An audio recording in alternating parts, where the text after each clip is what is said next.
lorsqu'un enfant s'est retrouvé bloqué au milieu de nulle part et a immédiatement réalisé qu'il s'était trompé de bus pour aller à l'école, un étranger s'est approché du petit en pleurs pour l'aider.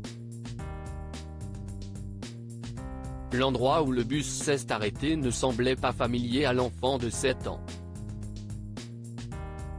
Confus, l'enfant a regardé autour de lui mais n'a pas pu identifier l'endroit. Des larmes ont commencé à couler sur sa joue alors qu'il réfléchissait à ce qu'il devait faire ensuite. Il n'y avait aucun moyen pour l'enfant de rentrer chez lui. L'auteur du post, que nous allons appeler Christophe, a partagé cet incident d'enfance terrifiant qui s'est produit il y a 10 ans. Il s'est produit lorsque Christophe était en SPEL2-bas. Il a expliqué, enfant, Christophe a pris le bus scolaire pour la première fois en SPEL2-bas. Ce premier jour, en rentrant de l'école, il a remarqué que moins de camarades de classe étaient assis dans le bus.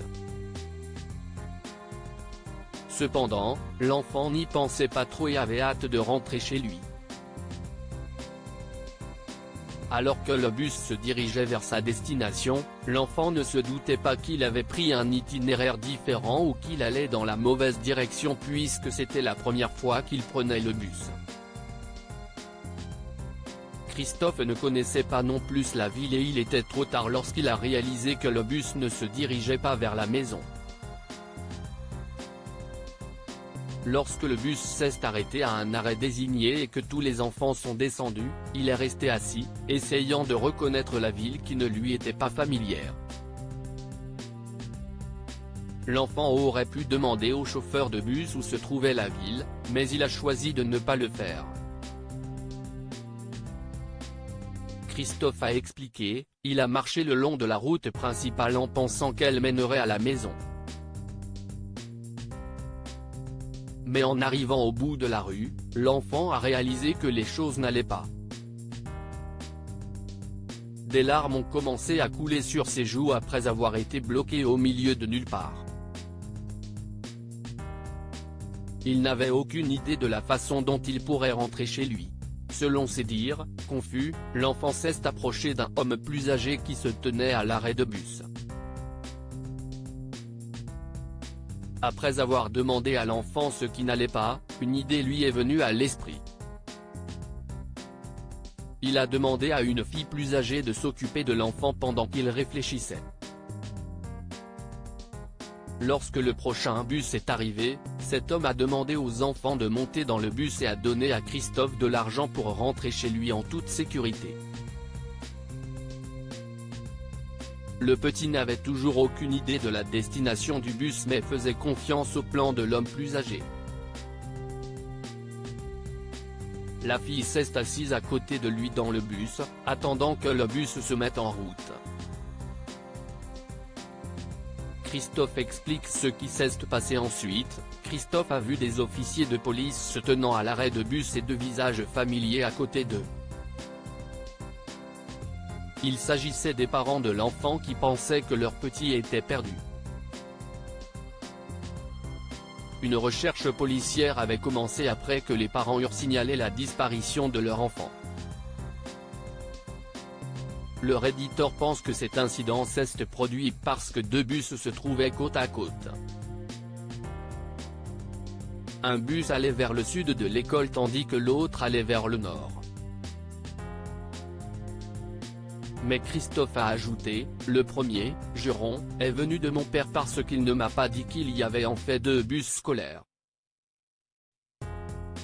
L'enfant s'est retrouvé à l'autre bout de la ville après avoir pris le mauvais bus.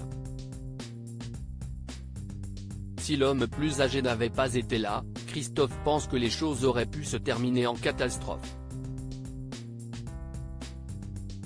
Botboy 141 a raconté un incident similaire survenu dans son enfance, lorsqu'il s'est perdu dans les bois. Il s'est retrouvé à 15 km de sa famille.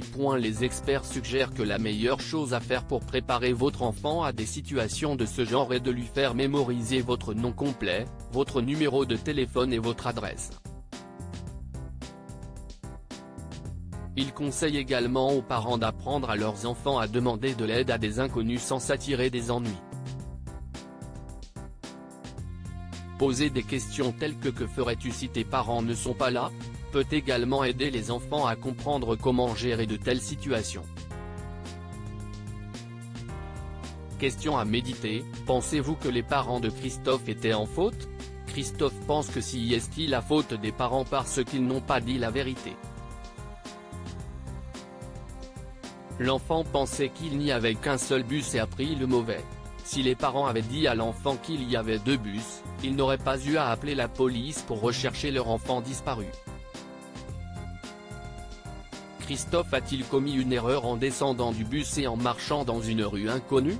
Il est descendu du bus et a commencé à marcher dans une rue inconnue, sans savoir où elle allait aboutir.